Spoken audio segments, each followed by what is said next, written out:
شب درگاه اومد گفتم یا رب اخراجان تا این روز چی کردم توبه کردم دیگر نمیکنم دیگر سری گناه نمیرم خداوندا مرا بخش تو نبخشی دیگر بخشنده نیست تو دیر تو را یا رب صدا کردم شب آمد من درگاه خداوندا شب تو را میخوانم الله میگم یا رب میگم باور میکنم دختر چهار بسیار سوده من اگر میگم کلام بود کلام شاب ندارم ولی کودکان الحمدلله این روز یادی خدا دارم کودکان امروز مهر خدا دارم در دل مهر پیغمبر دارم مهر قرآن دارم مهر اسلام دارم که هر روز با من زنگ میزنن داملا کدام شب به دست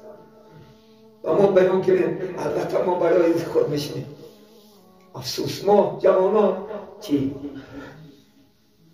ما عرضها خدا خواهد شنیم انشاءالله چی؟ شبیست بسم الله الرحمن الرحیم شبی قدر است و بیدارم ولی یارب گناهکارم شبی قدر است و بیدارم ولی یارب گناهکارم چگونه با چی روی سویت آیم من گناهکارم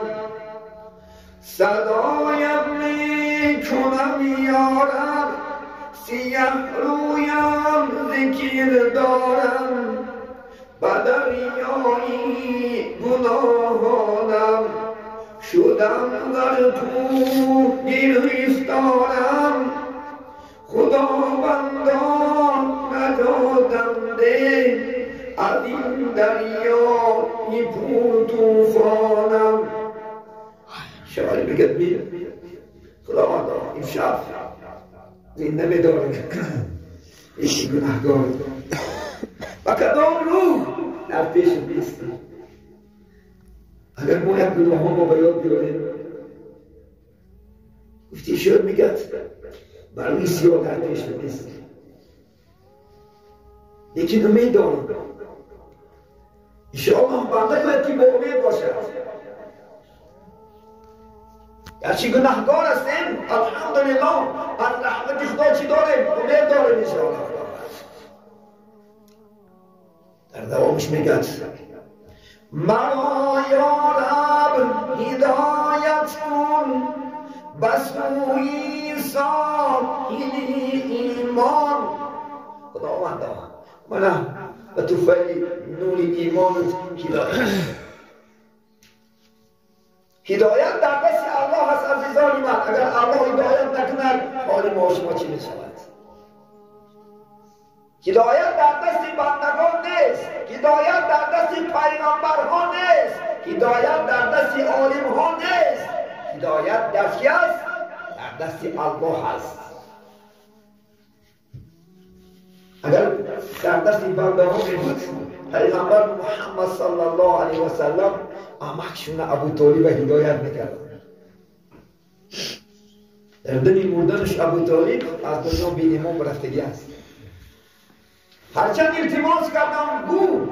لا اله الا الله محمد جان تا خد نجات میابی ای عذاب آخرت نجات میابی یک سخن پیش میداشت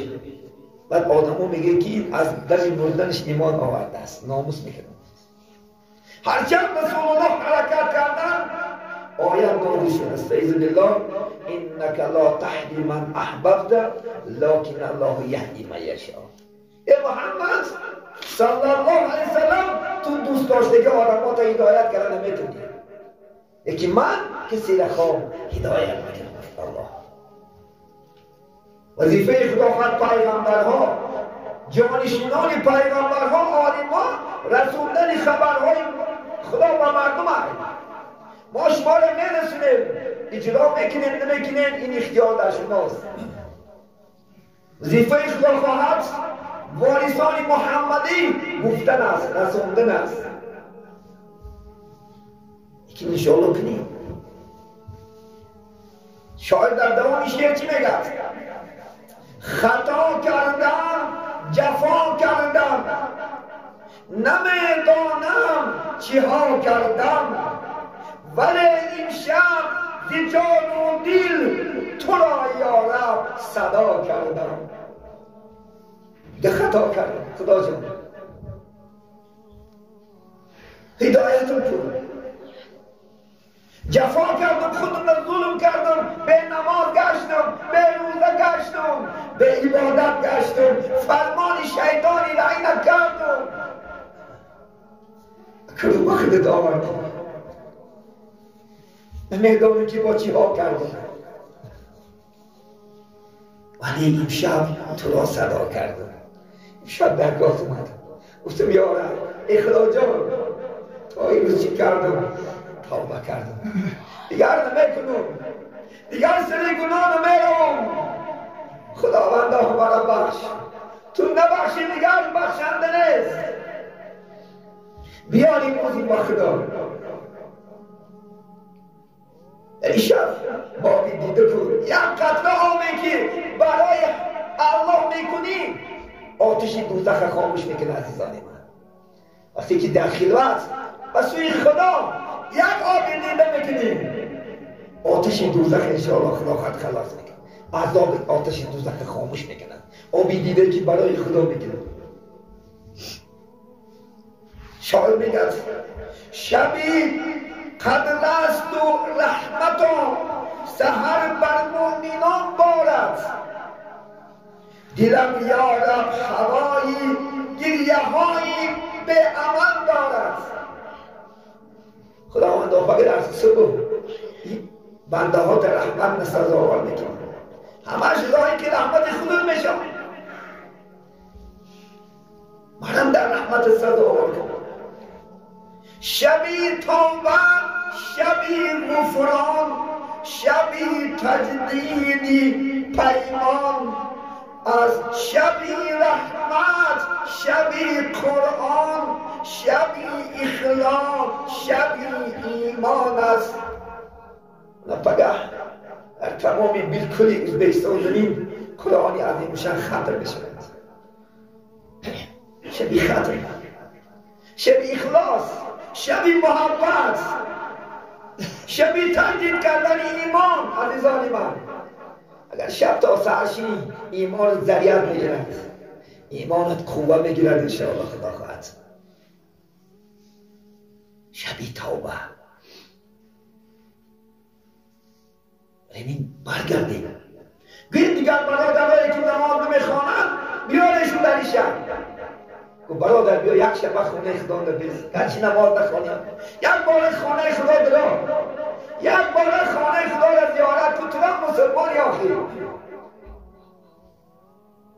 حرکت کن جوره ها در خدا خود جمع کنیم دوستان را جمع کنیم سوی خدا. اگر مبادا دوستان را دعوت کنید و بیانهای حق یابند شما هم جنتی هستید. کسی که یک کار خوب نمیگد یک چیز دلالت میکند حدیث پیغمبر است. همون دلالت گیرنده چی ثواب گیرد دلالت کننده همون ثواب دست خدا میشد. کسی که میگه وای فساد یک آدم عرقخور میکند زیناگر میکند دوز میکند ایمانمال میکند دلالت همون کننده چی گیرد دلالت کننده میگیرد. حدیث صحیح پیغمبر صلی الله علیه وسلم است. تو خیر الوافین هستی تو رحمان و رحیم هستی گناهان را تو می بخشی که می دانم کریم هستی. البته با فضل و کرمت گناه ما را می بخشی خداوند. خطا کردم جفا کردم نمیدانم چی ها کردم ولی این شب ز جهد و دیر تو را یا رب صدا کردم. شب آمد باز درگاه خداوند شاطر میخوانم الله میگم الله میگم یا رب میگم صدای من میشنوی صدا کن خدا انشاءالله سمیع است میشنود حالت ما و شما را از همه حالت ما و شما با خبر است گریه ها کن پیش الله آقای دیده کن انشاءالله الله بخشنده است الله مهربان است انشاءالله همین شب از دست نتیر شب ترغیبات برای عائله موندم و زن و فرزند داشتیم و پدر و مادر داشتیم میخورم خدا خواهد از رحمت خدا بیدارم این مسئله را فهمنش و یا هم شنوند و یا را بیدار شوند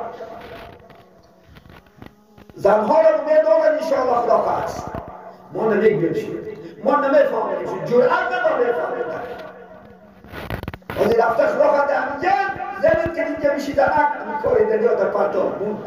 خونه رفتن هر روزه همین شفتن که میشی یک دامدو اون روز در همین جمعه فضیلت فردا شب گفت اگر من اون خطر این کافی هم ندارمون لیکن همین زنده داشتنش بخت بده جنت میرفته گوی بخیر خدا خواهد شوقی همون جنت برای شوقی رضای خدا از شما بهتر بشید باور میکنم دختر شما پسر سوزد من اگر میدکان کلاما بود کلاما شوق ندارم ولی کودکان الحمدلله این روز